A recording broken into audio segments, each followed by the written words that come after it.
नमस्कार मित्रांनो, स्वागत आहे तुमचं सर्वांचं आजच्या आपल्या नवीन व्हिडिओमध्ये. मित्रांनो, PM किसान योजनेचे बऱ्याच शेतकऱ्यांना याचे पैसे मिळणे थांबले आहे.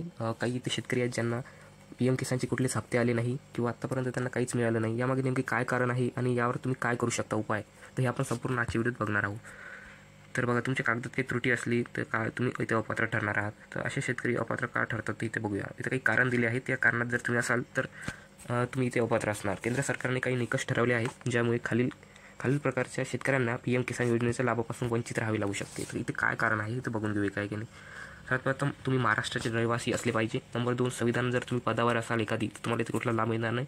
नंबर 3 वर आहे दुबार नोंदणी. जर आपण पुन्हा जर अर्ज केला PM किसानसाठी तरी सध्या तुम्हाला इथे काहीच मिळणार नाही, कारण की एकदाच तुम्हाला अर्ज करायचा असतो. नंबर 4 वर आहे निमशासकीय कर्मचारी किंवा स्थानिक स्वराज्य संस्थेचे कर्मचारी. जर तुम्ही स्वराज्य संस्थेचे कर्मचारी असाल किंवा तुम्ही इथे निमशासकीय कर्मचारी असाल तर तुम्हाला इथे कुठलाच लाभ मिळणार नाही. नंबर 5, तुमची जमीन विक्री जर गेली, PM किसानसाठी तुम्ही अर्ज केला आणि तुमच्याकडे पहिले जमीन होती आणि ती आता विक्री गेली तर तुमचा इथे लाभ मिळणं पण बंद होणार आहे. पूर्वीच्या संविधानिक पदावर असल्यास जर तुम्ही पहिले संविधान पदावर असाल तरी आणि आता जर शेती करत असाल तर तुम्हाला इथे लाभ मिळणार नाही. नंबर 7 वर आहे घरातील एका सदस्याला आधीच लाभ मिळेल. जर तुमच्या घरातील एखाद्या सदस्याला तर पहिलेच लाभ मिळत असेल किंवा मग आई आणि वडील आहे किंवा वडिलाला जर लाभ मिळत असेल तर आईला इथे लाभ मिळणार नाही.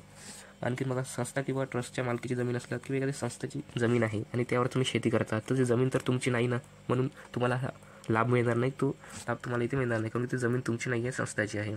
1 फेब्रुवारी 2019 नंतर जर तुम्ही जमीन खरेदी केली, 1 फेब्रुवारी बघा ही तारीख बघा, 1 फेब्रुवारी 2019 नंतर जर तुम्ही एखादी जमीन खरेदी केली आणि त्यावर तुम्ही शेती करत आहात आणि तुम्ही आपल्या PM किसानसाठी फॉर्म भरला तर तुम्हाला याचा लाभ मिळणार नाही. आता यामागे कारण नेमकं काय हे तर आपल्याला माहीत नाही, मात्र ही तारीख बघा तुम्ही 2019 म्हणजे 1 फेब्रुवारी 2019 नंतर जर तुम्ही जमीन खरेदी केली असेल तर तुम्हाला हे लाभ मिळणार नाही आहे. नंबर 10 जमिनीची मालकी संबंधित जर तुमचा पुढील काही वाद असेल, जमिनीचे जे आधीचे मालिक होते त्यासोबत जर काही वाद असेल, त्यांनी जर काही खडबड केली असेल तर तुम्हाला इथे लाभ मिळणार नाही. नंबर 11 वर आहे शेती व्यतिरिक्त इतर कारांसाठी जमीन वापरत असला, तुम्ही जर शेतीची जमीन आहे मात्र त्यावर शेती न करून दुसरं इतर काही काम करत असाल तर तुम्हाला इथे लाभ मिळणार नाही. आणि दुसरं आहे 12 नंबरवर अनिवासी भारतीय असला, जर तुम्ही भारताचे निवासी नसल्यास. नंबर 13, 14 आहे बघा, नोंदणीकृत व्यावसायिक किंवा करदात असला जर तुम्ही टॅक्स देत असाल. बघा, तुम्ही जर टॅक्स देत असाल आणि तुम्ही जर नोंदणीकृत व्यावसायिक असाल तर तुम्हाला इथे कुठलाच इथे लाभ मिळणार नाही. आणि सेवानिवृत्त लाभधारक असल्यास, जर तुम्ही एखादी पहिले कर्मचारी होते एखाद्या म्हणजे गव्हर्नमेंटमध्ये जर काम करत असेल, आता तुम्ही तिथून रिटायर झाला आणि आता शेती करत आहेत आणि तुम्ही PM किसानसाठी जर फॉर्म भरला तर तुम्हाला तर PM किसानचा लाभ इथे मिळणार नाही कारण ते सेवानिवृत्त आहात. आणि सज्ञान नसल्यात आणि शेवटचं आहे बघा, ओळख पटत नसल्यास तुम्ही जी चुकीची माहिती आपल्या फॉर्म भरताना दिली, आधार कार्ड चुकीचं असलं किंवा काही फॉल्ट जर त्यात आला असेल तर तुम्हाला इथे कुठल्याच प्रकारचा लाभ मिळणार नाही. आता बघा मित्रांनो, एवढे इथे कारण आहे. या कारणात जर तुम्ही असाल तर तुम्हाला हा लाभ मिळणार नाही PM किसानचा.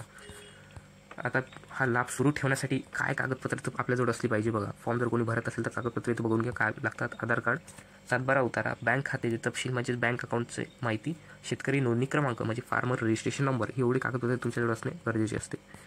आता शेतकऱ्यांना मिळू शकतो योजनेचा लाभ नेमका कसा मिळेल तर बघा, कृषी विभागाच्या म्हणण्यानुसार काही शेतकऱ्यांची पुन्हा इथे तपासणी होणार आहे आणि त्यांचे कागदपत्र पुन्हा इथे चेक करणार आहे आणि जर त्यांचे कागदपत्र व्यवस्थित असेल त्यांना इथे पुन्हा म्हणजे लाभ मिळणे सुरू होणार आहे. मात्र जर काही सरकारने चेकिंग केली आणि त्यामध्ये तुमच्या कागदपत्रात जर काही निकषांमध्ये जर तुमची काही चुकी आली, त्रुटी आली तर तुम्हाला इथे अर्ज भरून नाही.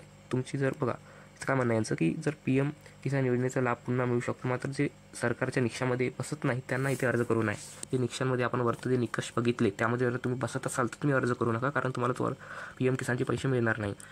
तर आणखीन काही अडचण असेल तर तुम्ही कृषी सहाय्यक किंवा तलाठीशी संपर्क साधून त्यांना बोलू शकता. आणखीन बघा, अशा टाईमला तुम्हाला काय करायचे आहे बघा, PM किसान योजनेचा हप्ता जर बंद झाला असेल तर तुम्ही काय करायचं तर बघा, अशा परिस्थितीत तुम्हाला ग्राम पातळीवर कृषी सहाय्यक यांशी भेटायचं आहे. कृषी सहाय्यक आणि तलाठी यांशी भेटायचं असतं आणि यांना जाऊन तुम्ही आपली प्रॉब्लेम सांगू शकता आणि जे अपात्र शेतकरी आहेत त्यांना अर्ज इथे पुन्हा तपासला जाईल असं त्यांचं म्हणणं आहे आणि तुम्ही त्या ग्राम पातळीवरून तो अर्ज आपला पुन्हा पाठवू शकता.